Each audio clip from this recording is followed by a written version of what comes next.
Assalamualaikum warahmatullahi wabarakatuh. Sampurasun.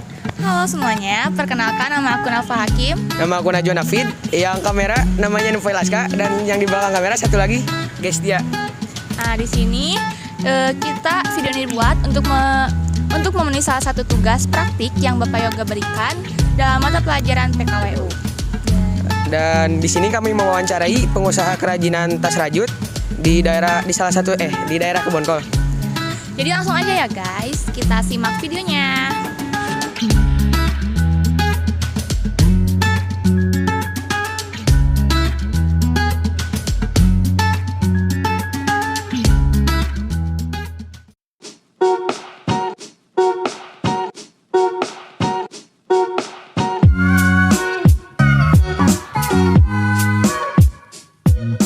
Oke, jadi sekarang kita udah ada di lokasi nih.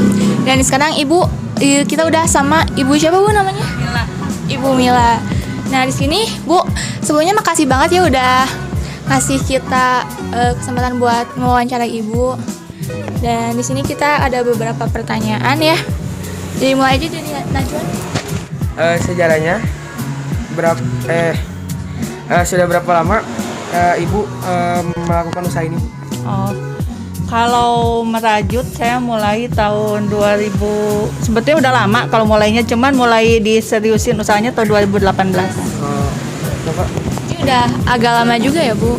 Ya, kalau rajutan, kalau jahitan udah lama. Oh iya. Nggak tahu udah lama banget. Oh iya.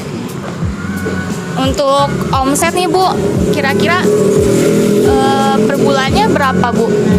Karena ini kerajinan ya, jadi nggak bisa setiap bulan tuh nggak sama. Jadi kadang banyak, kadang sedikit. Kemudian produknya juga kan macam-macam ya, macam-macam. Kalau untuk produk rajutan ya paling murahnya 200-250 ribu satu produk kan.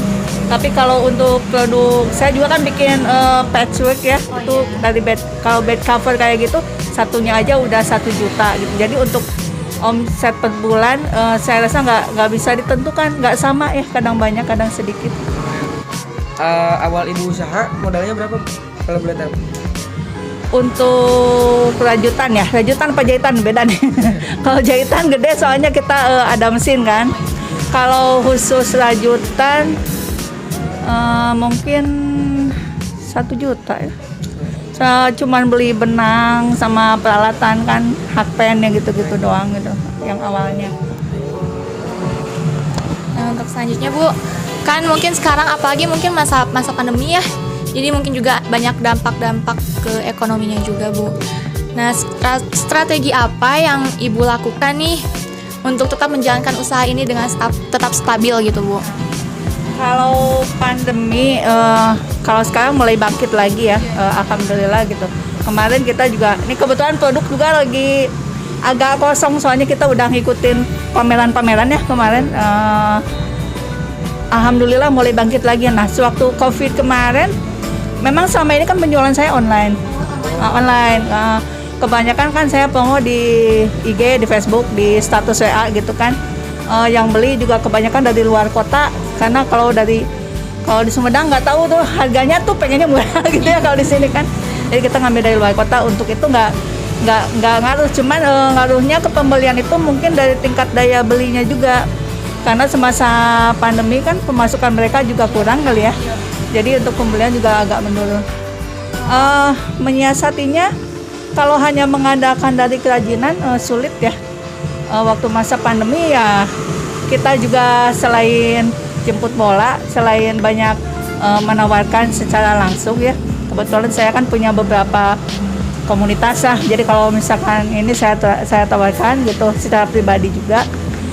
Saya juga akhirnya beralih ke bisnis lain, ke kuliner waktu selama pandemi kemarin gitu. Kalau boleh tahu kuliner apa Bu? Kuliner saya kan memang dulu juga suka ke kue-kue bakery, perkuean. Akhirnya ya jalan semua lah sampai sekarang.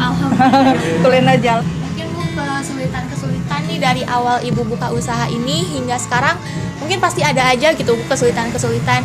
Kira-kira apa Bu salah satunya? Kesulitan kalau dari kerajinan itu kesulitannya di penjualannya. Kalau misalkan ini bahan baku, alhamdulillah walaupun kemarin pandemi ada aja sih gitu. Di pemasaran produk karena di kita tuh kadang ngelihat kayak masa tas segini harga 500.000, padahal kan kita handmade ya. Kalau handmade kan bikinnya lama gitu. Kalau ngitung jumlah benang ya mungkin cuma habis 5 gulung, 75.000 dapat gitu kan. Tapi pengerjaannya itu kan lama. Untuk tas itu paling sedikit 2 minggu kan. Untuk sepatu gitu, butuh keterampilan juga gitu. Kadang seperti itu. Kemudian apalagi kalau patchwork, orang bilang alah tetambalan gitu kan. Cuman kain pecah aja kok mahal. Padahal kan sulit bikinnya gitu kan. Jahitnya harus presisi. Itu aja sih di pemasaran kalau untuk produk kerajinan. Tapi alhamdulillah saat ini sih mulai banyak yang kenal produk saya gitu, yang udah beli sekali kemudian jadi pesan lagi gitu. Jadi udah ada pelanggannya juga gitu. Maaf Bu, tadi lupa Ibu udah berapa dari kapan menjalankan usaha ini? Kalau rajutan 2018. Kalau jahitan saya kalau jahitan kerajinan ya, kalau kerajinan itu sejak pandemi. Sebelumnya cuman ya jahitan paling cuman bikin taplak meja yang gitu-gitu. Kalau itu kerudung yang gitu-gitu itu sejak kuliah, udah sambil kuliah sambil jualan di kampus bikin sendiri gitu kan dulu. Kalau misalkan kerajinannya 2000 pas mulai ada COVID tuh, mulai PPKM 2020 ya kayaknya 2020. Nah, kan ada banyak usaha-usaha lain Ibu. Nah, kenapa Ibu memilih usaha ini gitu? Apa emang karena passion saya hobi kan. Awalnya juga saya itu rajutan tuh bukan untuk bisnis. Awalnya bisnis saya tuh memang bakery, emang kue dari dulu ya. Alhamdulillah sudah ada pelanggan. Sama ini juga tadinya toko bahan kue gitu. Nggak toko kayak gini. Tapi saya juga memang punya hobi kayak bikin rajutan dulu pernah belajar gitu waktu kecil dari ibu. Kemudian suatu saat saya itu ke suatu toko, yang khusus dia itu jual sepatu rajut. Kok lucu-lucu gitu ya. Terus saya coba, kok enak gitu. Nah dari situ harus bisa rajut nih, pengen bisa bikin sepatu awalnya gitu kan. Akhirnya belajarnya juga online. Saya cari di Facebook grup rajut, gabung situ, terus lihat YouTube sampai bisa, alhamdulillah. Nah ternyata iseng saya posting gitu kan di Facebook. Loh kok tiap posting ada yang pesan, akhirnya gitu. Ya udah jadiin bisnis aja gitu. Berarti emang hobi dari dulu juga ya Bu? Iya, hobi. Mungkin segini dulu ya Bu, dari kita pertanyaan-pertanyaan dari kita. Sebelumnya mohon maaf banget ya Bu mengganggu waktunya. Gak apa-apa. Gak apa-apa, tenang aja ya. Udah ngasih kesempatan buat kita wawancara. Iya, enggak. Gitu. Nah sekian dulu guys dari kita. Mohon maaf jika ada kekurangan. Wassalamualaikum warahmatullahi wabarakatuh.